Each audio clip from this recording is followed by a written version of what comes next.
શ્રીમચ્છારદ પૂર્ણચંદ્ર વિલસત સ્મેરાનનામ શ્રીહરિમ તુંગે પીઠવરે સ્થિતં પરિવૃતં સદ્ભક્તવૃન્દૈર્યથા તારાભિરવિધુમર્ચમાનમૃધા તૈશ્ચંદનૈકૌસુમૈર હારૈશેખર પંક્તિભિશ્ચરુદયે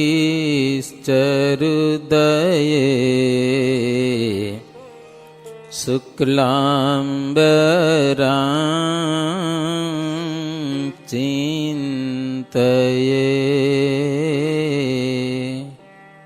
શુક્લાંબરાં ચિંતયે શ્રૂયતાં દેવદેવેશ સ્વામિનારાયણ પ્રભો ત્વદીયેનાવધાનેન કથયિષ્યે શુભઃ કથઃ કથયિષ્યે શુભઃ કથઃ ઓમ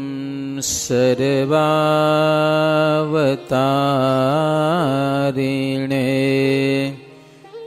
શ્રી હરિ કૃષ્ણાય નમઃ. ઓમ શ્રી ઘનશ્યામાય નમઃ. ઓમ શ્રી સ્વામિનારાયણાય નમો નમઃ. સહજાનંદ સ્વામી મહારાજની જય. આપણા સૌના ઈષ્ટદેવ ભગવાન શ્રી સ્વામિનારાયણ શ્રી હરિના પ્યારા સંતો, વાલા સર્વે હરિભક્તો, બધાને જય સ્વામિનારાયણ. જો સંતો ગામડા ફરવા માટે આવ્યા છે, મિર્જાપર ગયા હતા, ત્યાં કથા વાર્તાનો લાભ ભક્તોને આપ્યો. હવે આવ્યા છીએ સૂરજપર ગામમાં. જેટલા દિવસ સંતો રોકાય ને લાભ લઈ લેવો, સમજાનો, સમય કાઢીને ગમે તેમ. એટલે સંતો જેટલા દિવસ રોકાશે એટલા દિવસ, પણ કથા વાર્તાનો લાભ તમને જોઈએ એટલો આપશે, સમજા કે નહીં? હા, તમે કેટલો લ્યો છો એ પ્રમાણે છે. તમે કહેશો તો 10 વાગ્યાથી કરશું, કહેશો તો 11 વાગ્યાથી કથા કરશું, તમારી શ્રદ્ધા જોઈ, સમજ્યા કે નહીં? અને કથા વંચાય છે શ્રી હરિલીલામૃત કળશ. અચિંત્યાનંદ બ્રહ્મચારી એના વક્તા છે અને અભયસિંહ રાજા શ્રોતા છે. અભયસિંહ રાજા સ્વામી લોધિકાના ને, લોધિકાના, હા, લોધિકાના અભયસિંહ રાજા 10-12 ગામના રાજા હતા, સમજા. છતાંય હવારથી કરીને બપોર 12 વાગ્યા સુધી ભગવાનની પૂજા, ધ્યાન, પાઠ કરવાનું. ગમે એવું રાજકામ હોય ને, ગમે એવો મોટો માણસ મળવા આવ્યો હોય ને, કહી દીધું મારી પાસે કોઈ આવવાનું જ નહીં. બોલો, આપણું તો કાંઈ ન હોય તો પૂજાને વાંધા હોય, સમજાય કે નહીં? 10-12 ગામનો રાજા, 12 વાગ્યા સુધી કોઈ રાજકામ નહીં કરવાનું, બસ 12 વાગ્યા સુધી પૂજા થાય પૂરી, પછી બધું કામ કરવાનું. એવા રાજા હતા. જોકે એના ઘણા બધા વિરોધી હતા. સરકારમાં એનો વિરોધ નોંધાયો હતો. સરકારી માણસ એને મળવા આવ્યો હતો. છે કોણ કે એ અભયસિંહ. હવે એને સમાચાર મૂક્યો અભયસિંહને, 9 વાગે આવી જાય ઓલ્યા. અભયસિંહ જવાય નહીં, ના આવે એટલે દંડ ભરવો પડે, 200 રૂપિયા. બોલો. બીજો સમાચાર મૂક્યો તોય ના આવ્યા, દંડ ભરતા આવે એના માણસો. બોલો. 2-3 વખત દંડ ભરાઈ ગયો અને 12 વાગે પછી જેવી પૂજા પૂરી થઈને માણસોએ જાણ કરી કે અંગ્રેજ સરકાર આવી છે ને તમને બોલાવે છે. અને અભયસિંહ રાજા દોડ્યા. કેવી રીતે દોડ્યા ખબર હે? પૂજાના કપડા ધોતિયું પહેરેલું, માથે પીળી સાલ ઓઢેલી ને કપારમાં તિલક અને ચાંદલો ને સીધા આવ્યા ઓના પાસે. તો ઓલો સરકારી માણસ તો બહુ ખીજાઈ ગયો તો, સમજા ને? પણ એને ખબર નહીં અભયસિંહ આવે, એને કોઈ ફિરસ્તા આવ્યા, પગમાં પડેલો સાધુ આવ્યા, કોઈ ધોતિયું પહેરીને આવ્યા ને. એના વિરોધી માણસો એની ચાંચી કરી હતી ઘણી બધી.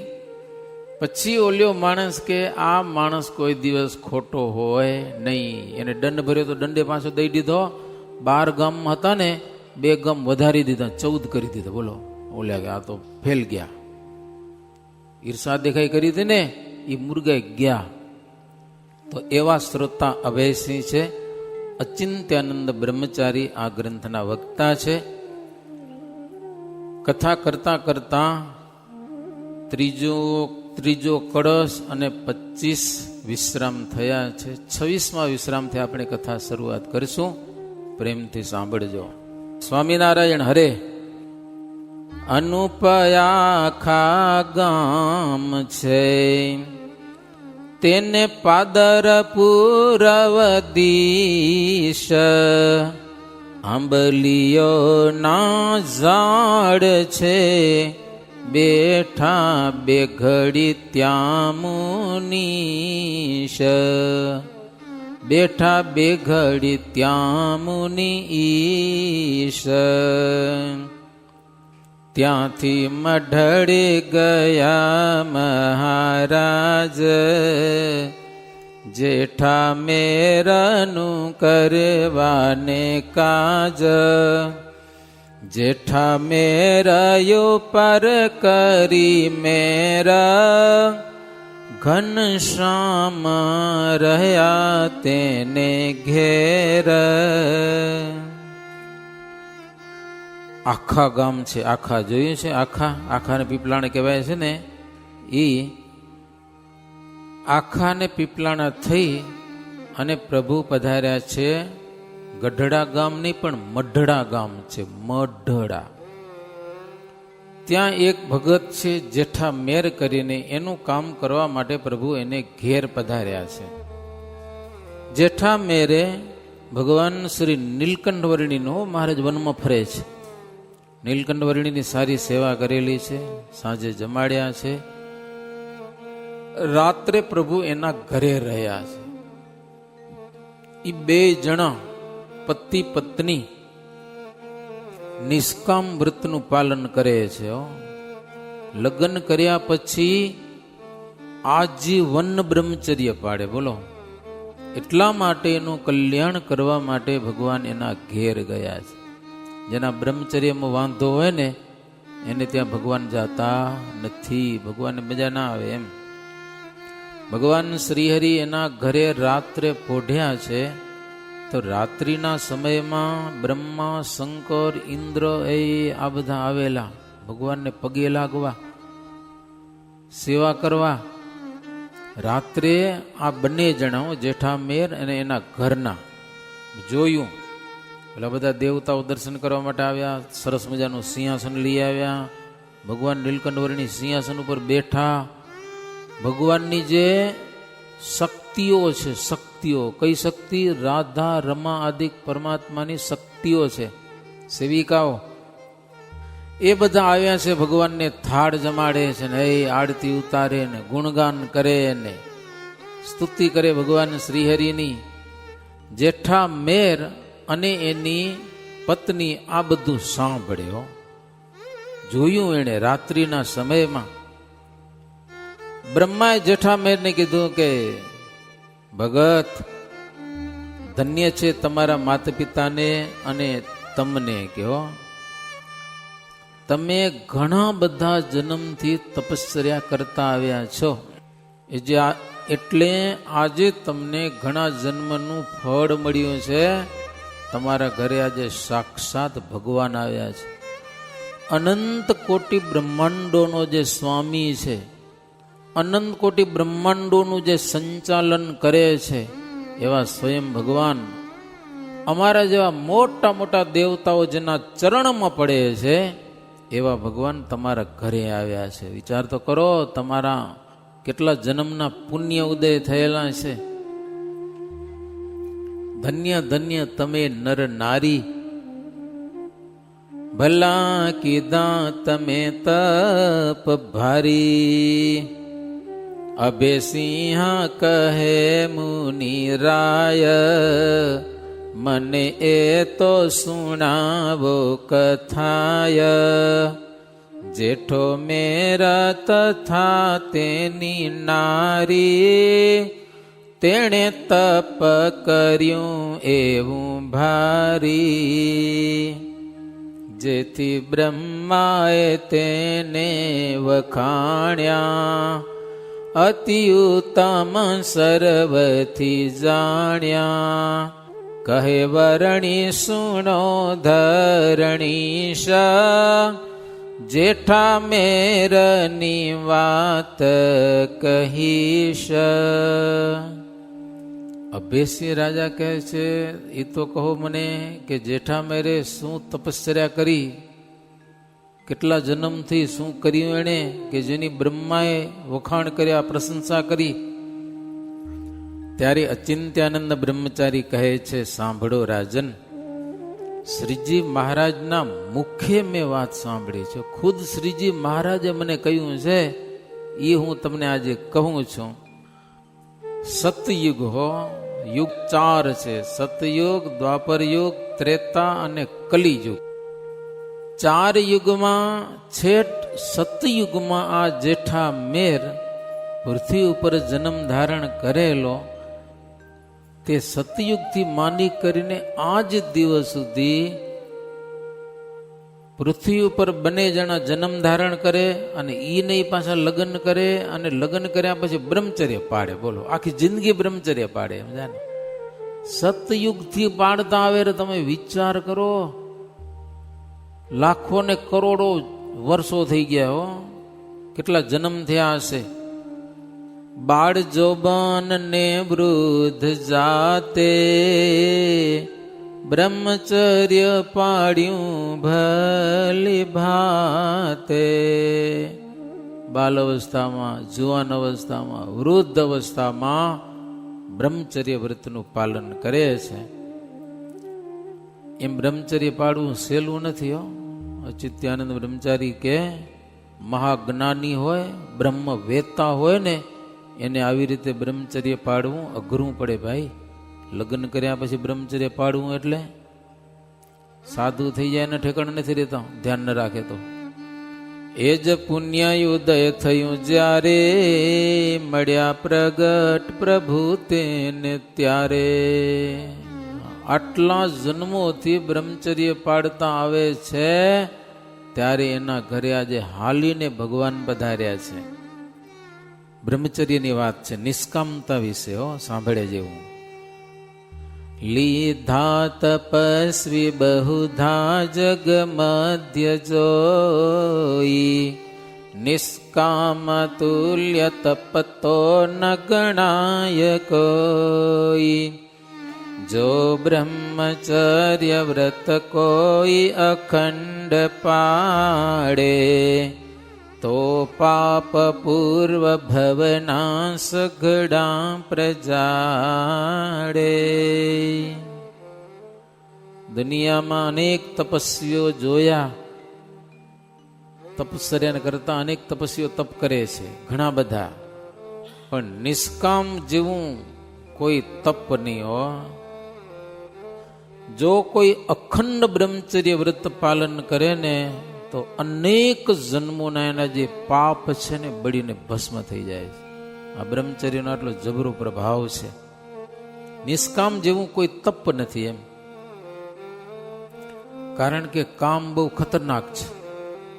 એમાં જુવાની અવસ્થામાં બહુ જોર કરે. ઘણાને તો બુઢાને ઠેકાણા બધી વાતો ન કરે આપણે, સમજા કે નહીં. 60 વર્ષ થઈ ગયા હોય, 70 વર્ષ થઈ ગયા હોય, તો ઓટા માટે બેઠા બેઠા બૈરાને જોયા કરે, કોણ જાય ને કોણ આવે. ગામની પાદરમાં પડ્યા હોય, લ્યો બધાને જોયા કરે, વાતું કર્યા કરે. તો ભાઈ જુવાની અવસ્થામાં કેટલું જોર હોય. અરે બાલ અવસ્થાથી જ હરિભજન ને મનની વૃત્તિઓ નિયમમાં કરવાનું નક્કી કર્યું હોય ને, તો ધીરે ધીરે વૃદ્ધ થાય ને ત્યારે એનું કંઈક સંયમ આવે. કામ છે મોટા મોટા તપસ્વીને તપમાંથી પાડ્યા છે, જોગીઓને પણ એને પાડ્યા છે, જોગમાંથી જગાડ્યા છે. અરે બ્રહ્માદિકને પણ ફજેત કર્યા છે, તો બીજાની શું વાત કરી હો. ખુદ બ્રહ્મા પોતાની દીકરી સરસ્વતીનું રૂપ જોઈને એની વાહે દોડે. બોલો, બ્રહ્મા જેવા, શિવ જેવા. રાજ્યાદિ છોડી કરવો વનમાં નિવાસ. અરે મોટા મોટા રાજ્ય છોડીને વનમાં નિવાસ કરવો ને થઈ શકે. અન્ન છોડીને મહિનાના ઉપવાસ કરવા સહેલા છે હો. આખો મહિનો કાંઈ ન ખાવું. હજી કેટલાક વાણિયા ઉપવાસ કરેલા. બોલો, વર્ષો પહેલા માંડવીમાં જૂના મંદિરમાં એક વાણિયો આવતો, સમજા, મહિનાનો ઉપવાસ કરે. પછી અમારા હરિબુડા સમય ઉપવાસ છોડે ને તેથી પ્રસાદ લઈ આવે છે, સમજ્યા ને, મંદિરમાંથી. કે મહિના પૂરો થઈ ગયો, હવે આવે મંદિરમાં. મહિનાના ઉપવાસ સેલા છે, થઈ શકે. પણ સંકલ્પ કામ સુખનો નત જ્યોત જાય. કામ સુખનો સંકલ્પ મનમાંથી તજી શકાતો નથી. સંગ્રામમાં જઈ કદી મરવું સહેલું. દીઠી ઘણી કસતી જે તનને દહેલું. આકાશમાં પવીણ છે કદી તેમ પાય. સંકલ્પ કામ સુખનો નત જ્યોત જાય. સંભળાય કથા? સંભળાય રહી? જો સંભળાય તો સારું. તમે આ સીલિંગ કરી છે ને, મજા આવે, સમજ્યા ને. ના કોઈ એવું ગાજે ને. સંભળાય તો ખરું, પણ સમજાય કે નથી સમજાતું? શું કહેવાય ઓલ્યા લડવૈયા સૈનિકો, સૈનિકની ભરતીમાં જઈ અને લડાઈ કરવી સહેલી છે, યુદ્ધમાં જઈને મરી જવું સહેલું છે. ઘણી સતીઓ પતિ ભેગી ચિત્તામાં બેહી જાય અને હળગી જાય. હો, દુઃખ નહીં થતું હોય તો વિચાર કરો. પણ એ થઈ શકે, સહેલું છે. આકાશ કોઈ દી માપી ન શકાય. કદાચ કોઈક આકાશને માપી જાય, પણ કામ સુખનો સંકલ્પ ન તજી શકાય. એવી વાત છે. અરે કેટલાક વેદ શાસ્ત્ર પુરાણ ભણીને મહાવિદ્વાન થઈ ગયા હો, પંડિત.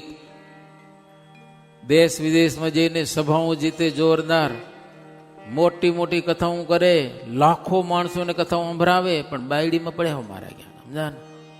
હા, નામ બામ ન લેવાય કોઈ ના. જોરદાર દુનિયાની આગળ કથાઓ કર્યો, લાખો માણસો ભેડા થાય, પણ આ તો વાય હડેલું હોય પાછું, સમજા ને. કામ સુખના ઠેકાણા ન હોય કાંઈ, એવું બધું છે. દેશ વિદેશમાં જઈને સઘળી સભાઓ જીતાય.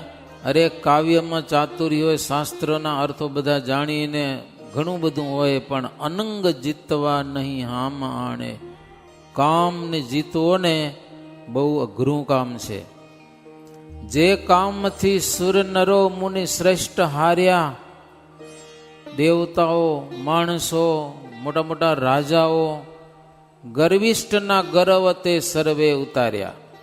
ગમે એવા અભિમાની હતા ને, એના અભિમાનને કામે ઉતારી નાખ્યા, હાવ ફગાવી નાખ્યા. એ જગતમાં કીર્તિ હોય ને, પણ ક્યાંક ફસાય ને, ટક્કાની કિંમત ન રહે માણસની. હો, એટલે કામને વશમાં કરવો એ બહુ અઘરો છે. અને જેણે કામને વશ કર્યો આ જગતમાં રહીને, આ મૃત્યુલોકમાં માનવ જીવનમાં રહીને કામને વશ કર્યો ને એને ઈશ્વર કહેવાય. ઈશ્વર હો. અરે કેટલાક સમાધિઓની સાધના કરે, ઈષ્ટદેવની આરાધનાઓ કરે, અરે કેટલાક તો આકાશમાં ઉડે એવી સિદ્ધિ મેળવે, કેટલાક અગ્નિમાં બેઠા હોય તો કાંઈ ન થાય, કેટલાક દરિયામાં જઈને બેઠા હોય તો કાંઈ ન થાય, એવી તાકાત કરે, પણ કામથી હારીને બેહી જાય એવા મોટા મોટા. કેટલાક તો મહાજ્ઞાની થઈને જ્ઞાનની જબરી એવું વાતું કરે, પણ મનમાં કામથી તો બળતા હોય છે. પણ જેને પુરુષોત્તમ નારાયણની કૃપા થાય તેના થકી જ કામ શત્રુને જીતી શકાય છે. કોઈ પ્રયત્નથી નથી જીતાતો ભાઈ. ભગવાનની કૃપા થાય એ કામને જીતી શકે, બધા કામને જીતી શકતા નથી. એમાંય હડાહડ કળિયુગમાં કામને જીતવો એ તો ભારે કામ છે.